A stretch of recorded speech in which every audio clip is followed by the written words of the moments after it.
আজকে আমাদের টপিক হচ্ছে রাশিয়া ভার্সেস ইউক্রেন ওয়ার। তবে এই যে রাশিয়া ভার্সেস ইউক্রেন ওয়ার, এটা বুঝতে হলে আমাদের যেতে হবে ইতিহাসের সেই প্রাচীনে, ইতিহাসের গোড়াতে আমাদেরকে যেতে হবে। তাহলেই আমরা ব্যাপারটা কনসেপচুয়ালি খুব ভালোভাবে বুঝতে পারবো। খুবই ইজি আসলে, গণিতের মতো একদম। এখন এই যে রাশিয়া ভার্সেস ইউক্রেন ওয়ার, এর বীজটা কোথায় বপন হয়েছিল সেটা আজকে আমরা দেখব। আমরা দেখব কিভাবে ন্যাটো গঠিত হয়েছিল, ন্যাটোকে ট্যাকেল করার জন্য কিভাবে ওয়ারশো প্যাক্ট গঠিত হয়েছিল, যার নেতৃত্বে ছিল সোভিয়েত। তারপরে আমরা দেখব ন্যাটোর কিভাবে এক্সপানশন হয়েছিল। আরও আমরা জানব পুঁজিবাদ সম্পর্কে, কন্টেইনমেন্ট পলিসি সম্পর্কে, ট্রুম্যান ডক্ট্রিন সম্পর্কেও আমরা জানব। ঠিক আছে, আমরা চলুন শুরু করি তাহলে এই রাশিয়া ভার্সেস ইউক্রেন ওয়ার নিয়ে। আচ্ছা, এই টপিকটা কিন্তু একই সাথে যে কোনো চাকরি পরীক্ষার জন্য কনসেপচুয়ালি ক্লিয়ার থাকার জন্য খুবই সহায়ক হবে। ওকে, রাশিয়া ভার্সেস ইউক্রেন ওয়ারের যদি ইতিহাসে আমরা চলে যাই, তখন দেখতে পারি যে আমরা দ্বিতীয় বিশ্বযুদ্ধের পর, আমাদের যখন দ্বিতীয় বিশ্বযুদ্ধ শেষ হলো, এই দ্বিতীয় বিশ্বযুদ্ধের পর ইউরোপের দেশগুলো কিন্তু খুব দুর্বল হয়ে পড়েছিল। তখন আমরা জানি যে পুরো বিশ্ব কিন্তু দুইটা শিবিরে বিভক্ত ছিল। তৎকালীন তো ছিল সোভিয়েত, কেউ ছিল সোভিয়েত পন্থী কোনো কোনো দেশ বাইপোলার, আর কোনো কোনো দেশ ছিল পশ্চিমা ব্লকে বা পশ্চিমা পন্থী, যার নেতৃত্বে ছিল ইউএসএ। তাই তো, মানে পুরো বিশ্ব দুইটা মেরুতে বিভক্ত হয়ে গিয়েছিল, যে বিশ্বের কোনো কোনো দেশ সোভিয়েত পন্থী, কোনো কোনো দেশ ইউএসএ বা পশ্চিমা পন্থী। এখন এই দুইটা দেশের নীতি ছিল দুই রকম। সোভিয়েত ছিল সমাজতান্ত্রিক, সমাজতান্ত্রিক বা যারা চাচ্ছিল কমিউনিজম, কেমন, ওয়াইলেস পশ্চিমা বিশ্ব বা পশ্চিমা ব্লকের যে রাষ্ট্রগুলো, তারা ছিল পুঁজিবাদী, পুঁজিবাদী। তার মানে কি বুঝতে পারলাম আমরা? সোভিয়েত যেহেতু নিজেরাও সমাজতান্ত্রিক, তারা চাচ্ছিল তাদের আশেপাশে যে দেশগুলো, স্পেশালি ইউরোপের দেশগুলোতেও যাতে এই সমাজতান্ত্রিক ভাবাদর্শ ছড়িয়ে দেওয়া যায়। কিন্তু পশ্চিমারা তো তা চাবে না, তারা চাচ্ছিল সেই দেশগুলোকে পুঁজিবাদের বলয়ে নিয়ে আসার জন্য। তার মানে দুইটা দেশের মধ্যে কিন্তু একদম বেসিক আইডিওলজিক্যাল ডিফারেন্স আমরা দেখতে পাচ্ছি। তো এই যে পশ্চিমা ব্লক বা যারা পুঁজিবাদী ভাবাদর্শের, তারা চাচ্ছিল সোভিয়েতের আশেপাশে যেই ইউরোপের দেশগুলো রয়েছে সেইগুলোতে যাতে কোনোভাবেই এই সমাজতান্ত্রিক ভাবাদর্শ ছড়িয়ে না পড়ে। তারা চাচ্ছিল এনিহাউ আমরা সোভিয়েত যাতে কোনোভাবে এই সমাজতান্ত্রিক ভাবাদর্শ অন্য দেশগুলোতে ছড়িয়ে দিতে না পারে, সেটা আমরা রোধ করব। কারণ কোনো দেশের মধ্যে যদি সমাজতান্ত্রিক ভাবাধারা ছড়িয়ে যেত, সেটা অবশ্যই সোভিয়েতের বলয়ে চলে আসতো, সেই দেশগুলো সোভিয়েতের সাপোর্টে চলে আসতো। কিন্তু ইউএসএ চাচ্ছিল আমরা পুঁজিবাদের ধারা ভাবাদর্শ ছড়িয়ে দিব, যাতে আমাদের ব্লকে এবং ওই দেশগুলো ফিউচারে আমাদের হয়ে কাজ করে বা আমাদের সাথে থাকে। তো 1947 সালে কিন্তু পরবর্তীতে ট্রুম্যান ডক্ট্রিন এসেছিল, আমরা সেটা নিয়ে আলোচনা করবো যে ট্রুম্যান ডক্ট্রিন কি। বাট তার আগে আমাদের বুঝতে হবে কন্টেইনমেন্ট পলিসি কি। কি বললাম? Containment policy. Containment policy, containment মানে হচ্ছে আটকিয়ে রাখা বা ধারক নীতি বা রোধ নীতি, বাংলায় বলে কন্টেইনমেন্ট পলিসি। এটা মানে কিছুই না, এই যে আমি বললাম পশ্চিমা রাষ্ট্র বা ইউএসএ বা পশ্চিমা ব্লকের রাষ্ট্রগুলো যেই নীতির মাধ্যমে বিভিন্ন দেশে সমাজতান্ত্রিক ভাবাদর্শ ছড়িয়ে পড়া রোধ করেছিল, সেটাই হচ্ছে কন্টেইনমেন্ট পলিসি বা রোধ নীতি বা ধারক নীতি। অর্থাৎ এই পলিসিটার মাধ্যমে কিন্তু পশ্চিমারা সমাজতান্ত্রিক ভাবাদর্শকে রোধ করেছিল, যাতে এটা ছড়িয়ে না পড়ে বিশ্বের অন্যান্য দেশে। এটাই ছিল আমাদের কন্টেইনমেন্ট পলিসি।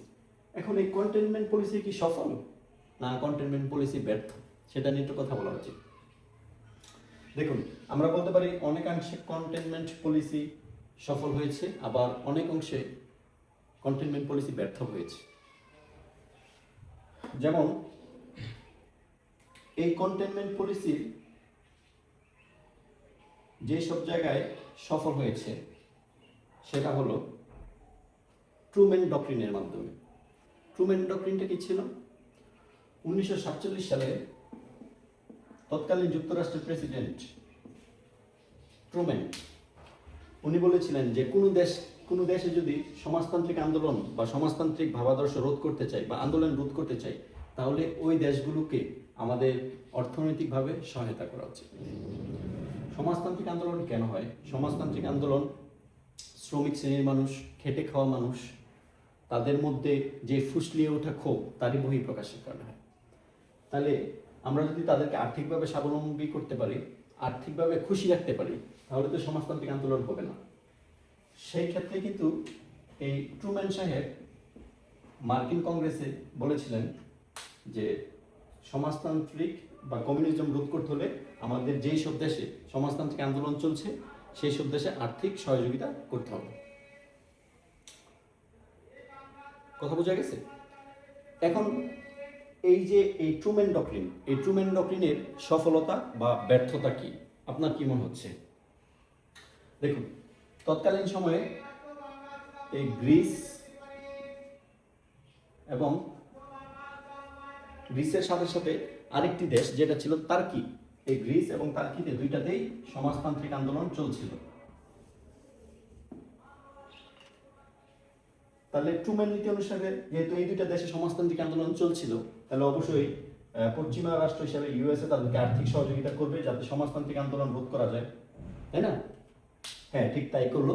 তারা এই দুটি দেশের মধ্যে ভালোভাবেই আর্থিক সহায়তা দিল এবং সমাজতান্ত্রিক আন্দোলন রোধ করতে সমর্থ হল। এবং দেখুন এর সুফলতা কি আসলো, যখন পরবর্তীতে আমরা দেখবো যখন ন্যাটো গঠিত হয়েছিল, যেটা পশ্চিমা সামরিক জোট, সেখানে কিন্তু গ্রিস এবং তার্কি ন্যাটোতে যোগ দিয়েছিল। তার মানে এই যে তখন যদি এর মধ্যে সমাজতান্ত্রিক আন্দোলন স্প্রেড করে যেত বা ছড়িয়ে যেত, তাহলে গ্রিস এবং তার্কি কিন্তু থাকতো সোভিয়েত পন্থী। কিন্তু এই ট্রুম্যান ডক্ট্রিনের সফলতার কারণেই পরবর্তীতে গ্রিস এবং তার্কি ন্যাটোতে যোগ দিয়েছিল। ঠিক আছে? আচ্ছা, এখন আমরা ন্যাটো নিয়ে একটু কথা বলবো এবং তার প্রতিদ্বন্দ্বী জোট এবং তাকে টেকা দেওয়ার জন্য সোভিয়েত যে জোটটা গড়েছিল সেটা হচ্ছে ওয়ারশো প্যাক্ট। এই দুইটা নিয়ে আমরা একটু কথা বলবো। তাহলে আমরা বুঝতে পারলাম কন্টেইনমেন্ট পলিসি কি, বুঝতে পারলাম ট্রুম্যান ডক্ট্রিনটা কি। আচ্ছা, তাহলে এই যে দ্বিতীয় বিশ্বযুদ্ধের পর তৎকালীন সোভিয়েত, ইউরোপ যেহেতু দুর্বল ছিল, সোভিয়েত তার আশেপাশে এই ইউরোপের দেশগুলোতে পুঁজিবাদী ভাবাদর্শ খুব শীঘ্রই ছড়িয়ে দিচ্ছিল এবং ওইটা যাতে স্প্রেড কোনোভাবে নাই করতে পারে সেই জন্য ইউএসএ বা পশ্চিমা জোট একত্রিত হয়ে 1949 সালের 4 এপ্রিল 4 এপ্রিল ন্যাটো গঠন করল, একটা সামরিক জোট যেটা নাম দিল ন্যাটো। এটার নাম কেন ন্যাটো আসলো? দেখুন, এর ফুল ফর্ম হচ্ছে নর্থ আটলান্টিক ট্রিটি অর্গানাইজেশন। এটা যদি আটলান্টিক মহাসাগর যদি আটলান্টিক হয়, এর দুই পাশে আমেরিকার হিসেবে ইউএসএ এবং কানাডা ছিল আমেরিকা মহাদেশে, আর ওইদিকে ইউরোপের 10টি দেশ ছিল শুরুতে। তো মানে এই যে আটলান্টিকের দুই পারকে সংযুক্ত করেছে, বা আমরা বলতে পারি ট্রান্স আটলান্টিক। হ্যাঁ, এই জন্যই এই সামরিক জোটটার নাম এসেছে নর্থ আটলান্টিক ট্রিটি অর্গানাইজেশন। এবং আমরা বলতে পারি ন্যাটোর প্রতিষ্ঠাতা সদস্য ছিল 12টি, আমেরিকা মহাদেশের মধ্যে ইউএস এবং কানাডা, আর ইউরোপের 10টি দেশ। ঠিক আছে? পরবর্তীতে নানা পথক্রমে আরো অনেক দেশ যুক্ত হয়েছে। বর্তমানে ন্যাটোর সদস্য সংখ্যা হচ্ছে 32। ন্যাটোর হেডকোয়ার্টার হচ্ছে ব্রাসেলসে। ঠিক আছে? আর ন্যাটোর লিড কে দিচ্ছে? অবশ্যই ইউএসএ, কারণ ন্যাটোর যে বাজেট তার প্রায় 60%-এর অধিক, প্রায় 62%-এর মতো বাজেট দিয়ে থাকে ইউনাইটেড স্টেটস অফ আমেরিকা। এখন ওয়ারশো প্যাক্ট কিভাবে গঠিত হলো? তাহলে আমরা যদি একই সাথে বলে ফেলি ন্যাটো এবং ওয়ারশো প্যাক্ট, পাশাপাশি পার্থক্য এবং কনসেপচুয়াল জিনিসটা ক্লিয়ার করব। এই ন্যাটো, এক সাইডে দিলাম ন্যাটো, আরেক নাম দিলাম ওয়ারশো প্যাক্ট। ওয়ারশো প্যাক্ট, দেখুন আমরা অলরেডি বললাম ন্যাটো প্রতিষ্ঠিত হয়েছিল 1949 সালে 4 এপ্রিল। এবং এর প্রতিষ্ঠাতা সদস্য ছিল 12টি। ঠিক আছে, ন্যাটো যখন প্রতিষ্ঠা হয়েছিল তার লক্ষ্য ছিল সে পূর্বমুখী সম্প্রসারণ করবে, অর্থাৎ সোভিয়েতের দিকে আস্তে আস্তে যাবে এবং সোভিয়েতকে ঘিরে ফেলবে। সোভিয়েতের আশেপাশে যে রাষ্ট্রগুলো রয়েছে সেইগুলোতে সবগুলোতে যাতে পুঁজিবাদী ধারা ভাবাদর্শ থাকে, কোনোভাবেই যাতে সোভিয়েতের সমাজতান্ত্রিক ভাবাদর্শ না থাকে, এটাই ছিল তাদের লক্ষ্য। এবং সোভিয়েতকে তারা ঘিরে ফেলবে এবং অর্থনৈতিক সামরিকভাবে চাপে রাখবে। সোভিয়েত এবং ইউএসএর মধ্যে কিন্তু যুদ্ধ হয়নি, কিন্তু চলতো স্নায়ুযুদ্ধ, কোল্ড ওয়ার। হ্যাঁ, হোয়ারেস ন্যাটো প্রতিষ্ঠিত হয়েছিল 1949 বললাম, আর ওয়ারশো প্যাক্ট প্রতিষ্ঠিত হয়েছিল 1955। তার প্রেক্ষাপটটা কি, কোন প্রেক্ষাপটে ওয়ারশো প্যাক্ট গঠিত হয়েছিল? দেখুন, 1949 সালের 4 এপ্রিল যখন ন্যাটো গঠিত হলো, ন্যাটো আস্তে আস্তে পূর্বমুখী সম্প্রসারণ করলো, অর্থাৎ পশ্চিম ইউরোপের অন্যান্য দেশগুলোকে আমন্ত্রণ জানতে থাকলো। এবং আমরা একটু আগেই বললাম যে ট্রুম্যান ডক্ট্রিনের একটা সফলতা ছিল গ্রিস এবং টার্কিকে সহায়তা করা এবং তাদের মধ্যে সমাজতান্ত্রিক আন্দোলনটা রোধ করা। পরবর্তীতে এই 1952 সালে এই গ্রিস এবং টার্কি কিন্তু পশ্চিমা ব্লকে বা ন্যাটোতে যোগ দিল। দেখলেন, তার ট্রুম্যান ডক্ট্রিনের সফলতা। আচ্ছা, ট্রুম্যান ডক্ট্রিনের কোনো ব্যর্থতা ছিল না? অবশ্যই ছিল। বিশ্বের অন্যান্য দেশে কিন্তু আরও সমাজতান্ত্রিক আন্দোলন চলছিল, যেমন ভিয়েতনামে সমাজতান্ত্রিক আন্দোলন চলছিল। সেখানেও যুক্তরাষ্ট্র তাদের প্রভাব বিস্তারের চেষ্টা করেছিল, রোধ করার চেষ্টা করেছিল, বাট সেখানে তারা ব্যর্থ হয়েছিল। এবং ভিয়েতনাম কিন্তু সমাজতান্ত্রিক দেশে পরিণত হয়েছিল, ওখানে তারা ব্যর্থ হয়েছিল, ওখানে ট্রুম্যান ডক্ট্রিন ব্যর্থ হয়েছিল। আচ্ছা, এবং তারই ফলশ্রুতিতে পরবর্তীতে এই 1955 সালে ওয়েস্ট জার্মানিও যুক্ত হয় ন্যাটোতে। এই যে 1955 সালে ওয়েস্ট জার্মানি ন্যাটোতে যুক্ত হলো, তখন সোভিয়েত ভাবলো যে না, আমাদের আর বসে থাকলে চলবে না, ন্যাটোকে আমাদের প্রতিরোধ করতে হবে। ন্যাটো যদি এইরকমভাবে আমাদের দিকে চলে আসে, পূর্বমুখী সম্প্রসারণ হয়, তাহলে একসময় আমরা বিপদে পড়ব। এই 1955 সালে ওয়েস্ট জার্মানি ন্যাটোতে যোগ দেওয়ার প্রেক্ষিতেই সোভিয়েত ইউনিয়ন একটা সামরিক জোট গঠন করলো, যার নাম দিল ওয়ারশো প্যাক্ট, এবং যার সদস্য প্রতিষ্ঠাতা 8টি। ঠিক আছে, এই ওয়ারশো প্যাক্ট গঠন হলো তাহলে 1955 সালে। তার মানে ন্যাটো এবং বিশ্বতে কিন্তু একটা সামরিক ভারসাম্য আসলো, যে একদিকে ন্যাটো, একদিকে ওয়ারশো প্যাক্ট। ঠিক আছে, পথের পরিক্রমায় এখানে আরো অনেক দেশ আস্তে আস্তে যুক্ত হয়েছিল। দেখুন, 1991 সালে কিন্তু সোভিয়েত ভেঙে গেল। 1991 সালে সোভিয়েত ভেঙে গেল। এর মধ্যে একটি রাষ্ট্র ছিল রাশিয়া, সাথে আরো কিছু ভেঙে। তার মানে একটা বড় সোভিয়েত ইউনিয়ন ভেঙে গেল। রাশিয়া তৎকালীন সময় আলাদা হয়েছিল এবং ওরা কিন্তু সামরিকভাবে খুব দুর্বল ছিল তখন। এদিকে ন্যাটো এক্সপানশন হতেই থাকে। তবে এখানে মনে রাখা উচিত, 1989 সালে একজন পশ্চিমা কূটনীতিবিদ জেমস বেকার, উনি বলেছিলেন বা আশ্বস্ত করেছিলেন যে আমরা ন্যাটোকে আর পূর্ব দিকে বাড়াবো না। তার কথা ছিল নট অ্যান ইঞ্চ ইস্টওয়ার্ড, আমরা আর পূর্ব দিকে যাব না। ঠিক আছে, এই যে আমি যদি লিখি নট 1 ইঞ্চ ইস্টওয়ার্ড, এটা জেমস বেকারের কথা। তিনি 1989 সালে কিন্তু এই কথা বলেছিলেন যে ন্যাটো আর পূর্ব দিকে 1 ইঞ্চিও সম্প্রসারিত হবে না। বাট আসলে কি তারা তাদের কথা রাখেনি তো। 1991 সালে সোভিয়েত যখন ভেঙে গেল, ওই রাষ্ট্রগুলো অনেক দুর্বল হয়ে পড়লো এবং এই কথা জেমস বেকারের এই কথা আর রাখলো না, বরং তারা ন্যাটোকে সম্প্রসারণ করা শুরু করলো। ওরা তো পারতো যে ওয়ারশো প্যাক্ট ভ্যানিশ হয়ে গিয়েছে, ন্যাটো রেখে আর লাভ কি, কিন্তু তারা সেটা করেনি। তারা ন্যাটোকে আরো বাড়িয়েছে। ফলশ্রুতিতে 1999 সালে 3টি দেশ এখানে যুক্ত হলো, পোল্যান্ড, হাঙ্গেরি আর বর্তমানে চেক রিপাবলিক। এবং মজার ব্যাপার হচ্ছে, যে 3টি দেশ এখানে যুক্ত হয়েছিল তারা সবাই একসময় ছিল ওয়ারশো প্যাক্টের সদস্য, কিন্তু ওয়ারশো প্যাক্ট সোভিয়েত ইউনিয়ন ভাঙনের সাথে সাথে সেও ভ্যানিশ হয়ে গেছে এবং তারা এখানে চলে আসলো, কারণ তাদেরও আঞ্চলিক নিরাপত্তার দরকার থেকে। কেমন? এরপরে এখানে 2004 সালে ন্যাটোতে আরো 7টি দেশ যুক্ত হয়েছিল। এটাকে বলা হয় ন্যাটো বিগ এক্সপানশন, ন্যাটোর সবচেয়ে বড় এক্সপানশন, কারণ একবারে এতগুলো দেশ আর যুক্ত হয়নি। ঠিক আছে, এই যে নেটোর এক্সপানশন বা পূর্বমুখী সম্প্রসারণ চলতেই থাকলো। এখন কথা হচ্ছে তাহলে রাশিয়া কিছু বলছিল না কেন? রাশিয়ার আঞ্চলিক অখণ্ডতার জন্য তো সেটা হুমকি স্বরূপ ছিল। আপনি দেখুন, রাশিয়া মাত্র একটা বড় দেশ ভেঙে তৈরি হয়েছে, তারা সামরিকভাবে আর অর্থনৈতিকভাবে খুবই বিপর্যস্ত ছিল। তাদের নিজেদের অবস্থাই ভালো না, তারা এটা ঠেকানোর কোনো পরিস্থিতি তাদের মধ্যে ছিল না। আচ্ছা, আমরা 2004 পর্যন্ত গেলাম।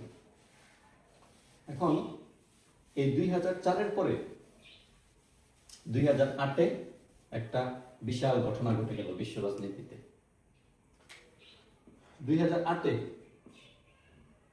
একটি সম্মেলন হয়েছিল, ওটার নাম ছিল ন্যাটো বুখারেস্ট সম্মেলন। ন্যাটো বুখারেস্ট সম্মেলন 2008।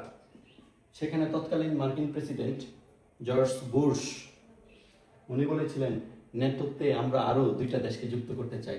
সেই 2টা দেশ হলো জর্জিয়া এবং ইউক্রেন। জর্জিয়া এবং ইউক্রেন খুবই আত্মঘাতী কথা। কেন? কারণ এটা যদি রাশিয়া হয়, এই রাশিয়ার সাথে কিন্তু প্রায় 2000 কিলোমিটার সীমান্ত, 2000 কিলোমিটার ফ্রন্ট লাইনে ইউক্রেনের সীমান্ত রয়েছে, সাথে ওদিকে জর্জিয়াও আছে। তাহলে এই ইউক্রেন এবং জর্জিয়া যদি ন্যাটো সদস্য হয়, তার মানে সোভিয়েত বা পরবর্তীতে তার উত্তরসূরি রাশিয়ার ঘরের দরজায় থাকবে কার সৈন্য, কার কামান, কার বাহিনী? ন্যাটোর সৈন্য, ন্যাটোর কামান, ন্যাটোর বাহিনী, ন্যাটোর ইনফ্লুয়েন্স। এবং তখন রাশিয়ার প্রেসিডেন্ট ভ্লাদিমির পুতিন গর্জে উঠল, তিনি বললেন, আমরা এটা কখনোই মানব না। কারণ ইতিমধ্যে 1991 সাল থেকে 2008 সাল পর্যন্ত রাশিয়া নিজেদের চেষ্টায় সামরিকভাবে, অর্থনৈতিকভাবে কিছুটা শক্তিশালী হয়েছিল এবং এবার তারা গর্জে ওঠার মতো যথেষ্ট শক্তি সঞ্চয় করতে পেরেছে। এই জন্য তারা বলল, আমরা জর্জিয়া এবং ইউক্রেন ন্যাটোতে যুক্ত হবে, এটা আমরা কখনোই মানব না। ঠিক আছে? তারই প্রেক্ষিতে 2008 সালে আগস্ট মাসে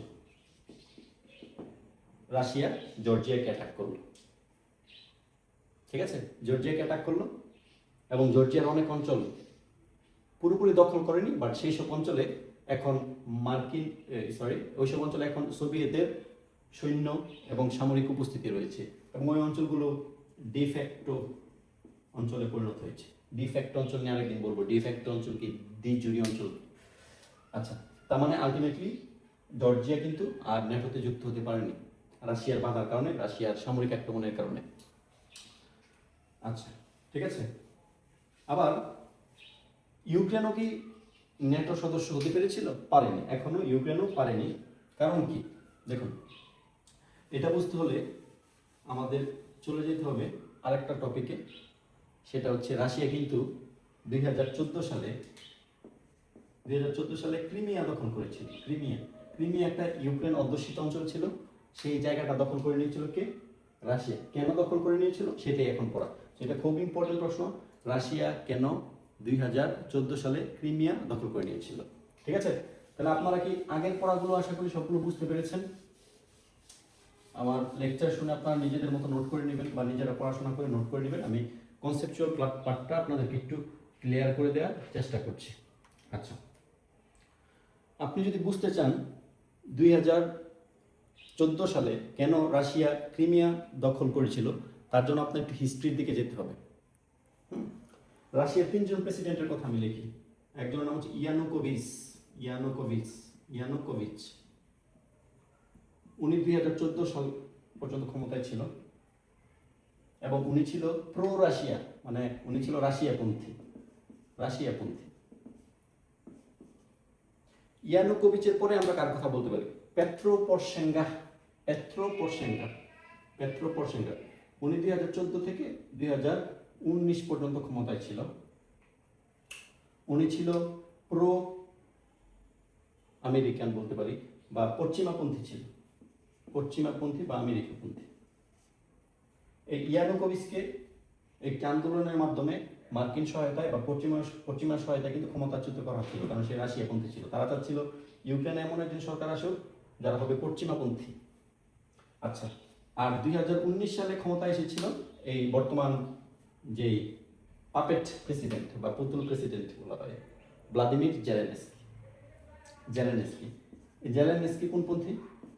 উনিও কিন্তু ইউরোপিয়ান পন্থী, প্রো ইউরোপিয়ান বা ন্যাটোপন্থী বলতে পারি বা পশ্চিমাপন্থী। তারও ন্যাটোর দিকে একটা ভালোবাসা রয়েছে, সেও ন্যাটোতে যুক্ত হতে চায়।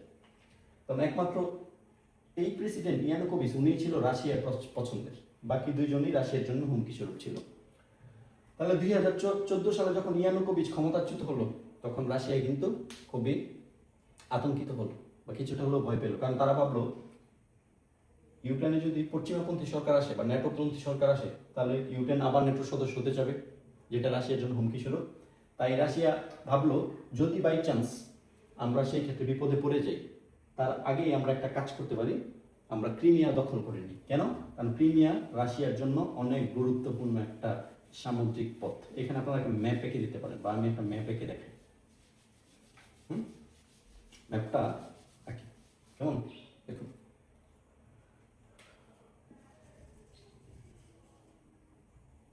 ম্যাপটা আমি আঁকছি। ফর এক্সাম্পল এই উপরের এদিকে হচ্ছে ইউক্রেন, ইউক্রেন এখানে হচ্ছে কি আমার ইউক্রেন। ওকে, আচ্ছা, ইউক্রেন।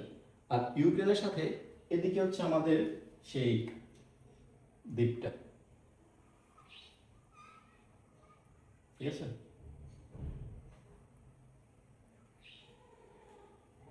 ক্রিমিয়া, ক্রিমিয়া পেনিনসুলা বা ক্রিমিয়া উপদ্বীপ, এটার নাম হচ্ছে ক্রিমিয়া, ক্রিমিয়া।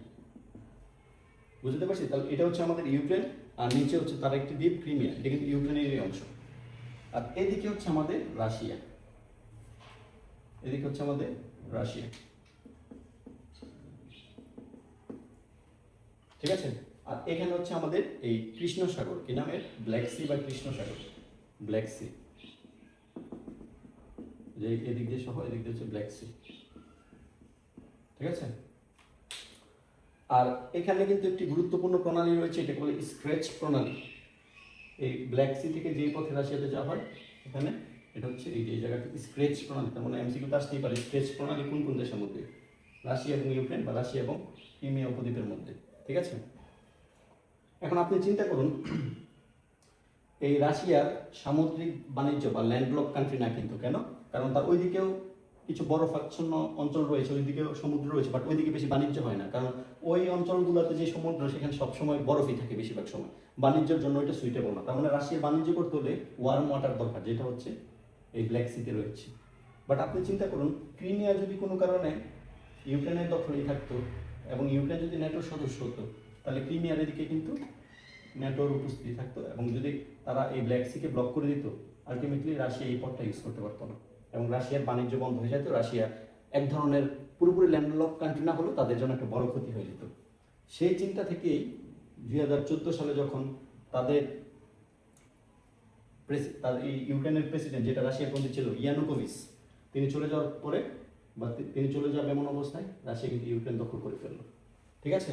তখন আমরা বুঝতে পারি, যাতে এই ব্ল্যাক সি বা কৃষ্ণ সাগর, অন্যদিকে ভূমধ্য সাগরে রাশিয়া যাতে নিজেদের প্রভাব বজায় রাখতে পারে, সেই জন্যই কিন্তু এই ক্রিমিয়া দ্বীপটা দখল করেছিল। আরও কিছু পয়েন্ট আছে, আমি বলবো। আরেকটা কথা, এই যে ক্রিমিয়া উপদ্বীপ, এই ক্রিমিয়া উপদ্বীপে কিন্তু রাশিয়ার একটা নৌঘাঁটি রয়েছে, সেভাস্তোপল, হ্যাঁ, সেভাস্তোপল নৌঘাঁটিও রয়েছে, যেটা দিয়ে সে কৃষ্ণ সাগর এবং ভূমধ্য সাগরে নিজেদের নিয়ন্ত্রণ বজায় রাখে সেভাস্তোপল নৌঘাঁটির মাধ্যমে, ঠিক আছে? এই হচ্ছে কথা। এখন যদি আমি পয়েন্ট আকারে বলি, রাশিয়া কেন ক্রিমিয়া দখল করেছিল, আমি 4টা পয়েন্টের মাধ্যমে সেটা বলে দিতে পারি। 1 নাম্বার বলবেন আপনারা কৌশলগত সামরিক গুরুত্ব, যেটা বললাম, কৌশলগত সামরিক গুরুত্ব। কারণ ব্যবসা বাণিজ্যের জন্য রাশিয়ার এবং ওয়ার্ম ওয়াটার, রাশিয়ার একটা প্রধান রুট হচ্ছে ব্ল্যাক সি, হ্যাঁ, এবং এই ব্ল্যাক সির মাধ্যমে তার বাণিজ্যের একটি বড় অংশ হয়ে থাকে। ঠিক তেমনিভাবে এই ক্রিমিয়ার যে নৌঘাঁটি রয়েছে রাশিয়া, সেটার মাধ্যমে ভূমধ্য সাগর এবং এই ব্ল্যাক সি নিয়ন্ত্রণ ধরে রাখতে পারে। তাহলে এটা কৌশলগত গুরুত্ব বা সামরিক গুরুত্ব। 2 নম্বর আমরা বলতে পারি ইউক্রেনের রাজনৈতিক অস্থিরতা। ওই যে প্রেসিডেন্ট ইয়ানুকোভিচ সাহেব, তিনি তো ক্ষমতাচ্যুত হলেন, সেই সুযোগে, সেই সংকটে এবং সেই ভয়ের কারণেই রাশিয়া কিন্তু ক্রিমিয়া দখল করে নিল। 2 নম্বর আমরা বলতে পারি ইউক্রেনের সামরিক অস্থিরতা, ঠিক আছে? 3 নাম্বার কথাটাই সবচেয়ে গুরুত্বপূর্ণ এবং মেইন কারণ, সেটা হচ্ছে ন্যাটো এক্সপানশন। NATO expansion,